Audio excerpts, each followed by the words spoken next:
2019లో 2024లో రెండు మంచి యుఫోరియాతో రెండు ప్రభుత్వాలు కూడా ఏర్పడ్డాయి. 2019లో 151 సీట్లు, ఇంకా తిరుగులేదు, 30 సంవత్సరాలు మాదే రాజ్యం అన్నట్టుగా ఇష్టానుసారంగా మాట్లాడారు. 2024లో మళ్ళీ అలాంటి యుఫోరియాతోనే ఒక బలమైనటువంటి నిర్ణయం ఆంధ్రప్రదేశ్ రాష్ట్ర ప్రజలు తీసుకొని ఎన్డీఏ ప్రభుత్వాన్ని గెలిపించారు. అప్పుడు ఫస్ట్ 7 నెలలు, ఇప్పుడు 7 నెలలు మీరు కంపేర్ చేయండి. ఇప్పుడు 7 నెలల్లో మేము సాధించినటువంటి సక్సెస్ అంతా కూడా నేను చెప్పాను. కేంద్ర ప్రభుత్వం నుంచి వచ్చింది కానీ, లేకపోతే అదనంగా రాష్ట్రంలో తీసుకున్నటువంటి నిర్ణయాలు కానీ అప్పుడు 7 నెలలు మీరు తీస్తే మొట్టమొదటి స్టార్ట్ చేసిందే డిస్ట్రక్షన్ తో స్టార్ట్ చేశారు. ప్రజావేదికను కూల్చినటువంటి సందర్భం మనందరికీ కూడా గుర్తుంది. వచ్చిన వెంటనే ఇసుకను ఆపేశారు. ఇసుక నుంచి డబ్బులు ఎలా సంపాదించుకోవాలన్న ఆలోచనతో అప్పుడున్నటువంటి కన్స్ట్రక్షన్ ఇండస్ట్రీ, ముఖ్యంగా కన్స్ట్రక్షన్ ఇండస్ట్రీ మీద బతికే కూలీలందరికీ కూడా జీవితం లేకుండా ఆ రోజు ఎంతో మంది ఆత్మహత్యలు చేసుకునే పరిస్థితిగా అప్పుడు తీసుకొని వచ్చారు. పెన్షన్లు పెంచుతామన్నాడు. అప్పుడులో 1000 రూపాయలు పెంచుతామని చెప్పి 5 సంవత్సరాలు తీసుకొని 250 చేశారు. అదే హామీ మేము కూడా ఇచ్చాం. 1000 రూపాయలు పెంచుతామని చెప్పాం.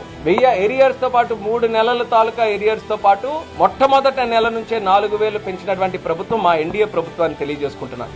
అప్పుడేమో లా అండ్ ఆర్డర్ ప్రాబ్లం, ప్రతిపక్షం బయటకు రావడానికి లేదు, ఎవరు పల్లెత్తి మాట అనడానికి లేదు ప్రభుత్వం మీద. ఈరోజు స్వేచ్ఛ ఉందా లేదా?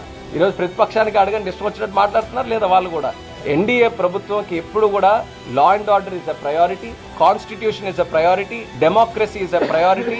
వీటన్నిటిని కూడా మెయింటైన్ చేస్తేనే మనం అనుకున్నటువంటి లక్ష్యాలు కానీ, రాష్ట్రం కానీ ముందుకు వెళ్తుందనే ఆలోచనతో చంద్రబాబు నాయుడు గారు కానీ, పవన్ కళ్యాణ్ గారు కానీ ఈ రాష్ట్రంలో కొన్ని స్టాండర్డ్స్ మళ్ళీ రీఎస్టాబ్లిష్ చేస్తున్నాం.